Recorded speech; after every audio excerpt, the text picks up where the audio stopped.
Welcome back to the WIHS Journal, Public Affairs from 104.9. I'm Paul Kretschmer. In the second of 2 days of review comments by Governor Ned Lamont about the fiscal year 2024-25 budgets. Eliminating the tax on jet fuel. You want to know something about small business? We're a great state. It's better if you can get around, visit neighboring states. That helps your sales. That helps tourism. We're much less expensive than our neighboring states when it comes to those discount airlines here, Breeze and Avello in particular, JetBlue, and I think you're going to see real advantages there. So a lot of ways that I think there's a lot business community should be happy about, and also holding down healthcare costs. I know firsthand how crushing that is for small business. We have some initiatives there. Maybe this association plan gets through the legislature. That'll be another advantage for small business. Over 60% of people will see a tax cut. It sends us a message, though. This was a state that every 4 years, like clockwork, was raising the income tax going back to 1992. And it gave us a reputation. I think today people say Connecticut is a state who's getting their fiscal house in order. One way you can see that is a significant tax cut, focused on the middle class, focused on working families. Couple the tax cut with the earned income tax credit. Thank you, Marty Looney. He's been taking the lead on that and making sure that we have one of the highest state earned income tax credits. You're a family earning up about $50,000. You don't just get a tax cut. You'll get a small rebate back. Come back again. Look, it's disappointing, Paz. We spend a fortune shipping our trash out of state. And it's costing more and more every year. It's costing municipalities more and more every year. Katie and the team at Dyke came up with Katie and the team at Deep came up with a pretty good strategy. It was a fee. You know why it's better to do it as a recurring fee rather than just put it in the general fund, which is what everybody says, is I can leverage that.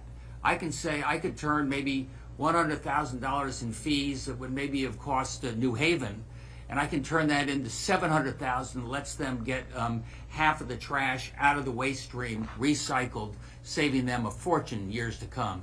I got to do a better job of explaining that to the legislature. We got a lot of work to do in the environment. We've got enormous successes in this budget, but in the environment, a lot of people pay lip service to the environment, but they don't take it seriously when it comes to putting your shoulder to the wheel. For early voting, I'd say two things. A, let's start with the fact that other states are restricting voting access, making it tougher to vote. Here in Connecticut, and thanks to Stephanie Thomas and Denise Merrill before, we're going to make it easier to vote. What we did during COVID, I think, worked in terms of absentee balloting. We'll see that as in a constitutional change, perhaps. And now early voting makes a difference. It's a lot more convenient. Folks who were commuting in the city down in Fairfield County, they couldn't vote because they were not there during the day.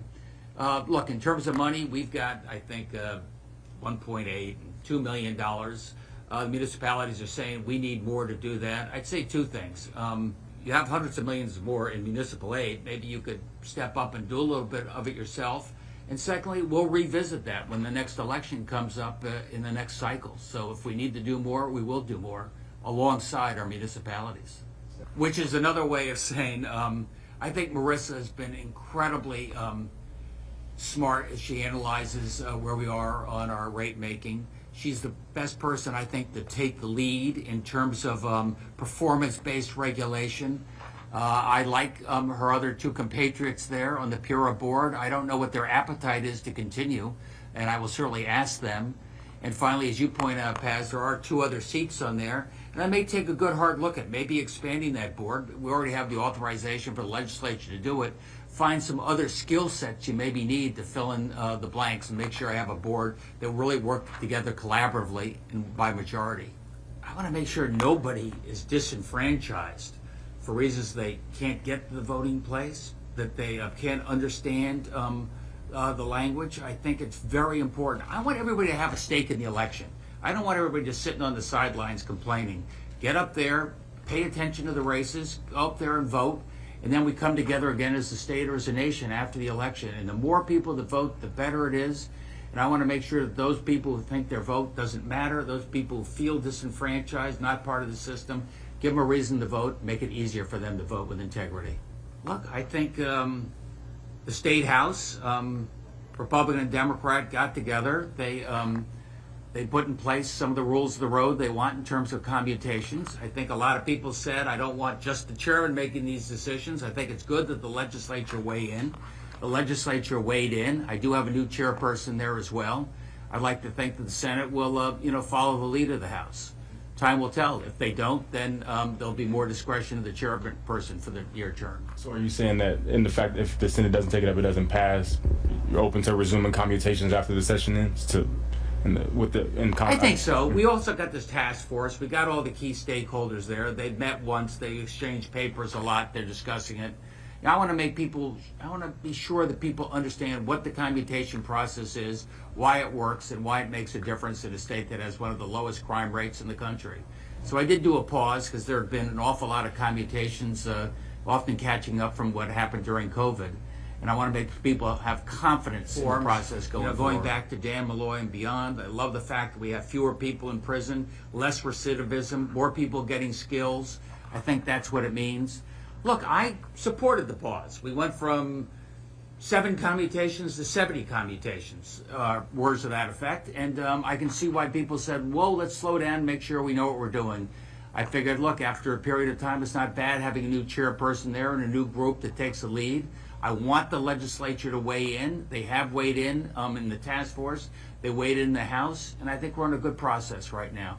I'm proud of where we are as a state. They were very helpful and constructive. At one point, was it you and the Republicans bullying the Democrats? No? I wouldn't go that Thanks, far. Jeff. Thanks, Jeff. Hey, look, first 4 years I was here, they didn't like my budget. I said, okay, fine, show me your budget, and let's talk from there. We don't have a budget. Well, how would you do it differently? That's your problem, Governor.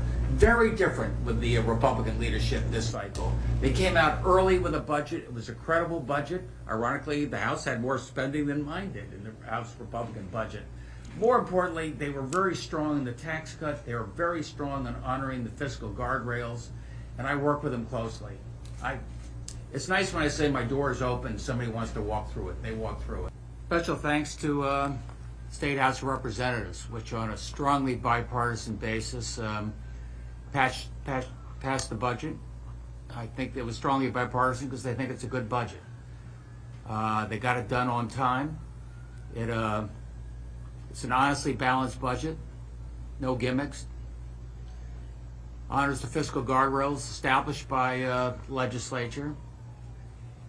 It's a budget that I think is really focused on growth and opportunity. And I'm very hopeful that you'll see the state Senate over the next 5 or 6 hours follow course. And we have a lot to be proud of compared to where we've been in many a year. I start off with the Appropriations Committee. On both sides of the aisle, the chairman and ranking members, they stood up, they put in place a budget that honored the rules of the road we set for ourselves. I'm not the only guy in this building that has to sometimes say no. I really appreciate the investments they made. We were pretty tight in that first year under the spending cap in terms of the proposals we had made, but there was a little bit of room to help out in terms of the operating surplus. And in year 2, we had given legislature a lot more room under the spending cap. And working with the Appropriations Committee, the focus of those investments in this coming biennium budget is all about opportunity and growth. And by that I mean I got to make sure we have the best trained, most productive workforce in the world and getting people back to work. And economic growth is a reason we're able to cut taxes and continue to make investments in our key priorities. This concludes excerpts from Governor Ned Lamont's review of the 2024-25 budgets for the state of Connecticut. Our coverage courtesy of CTN. For further information, call us at 860-346-1049. 860-346-1049 or email us office at WIHSradio.org. The opinions expressed are those of the participants, not necessarily those of the staff or management of this station. I'm Paul Kretschmer on the WIHS Journal, Public Affairs from 104.9 WIHS.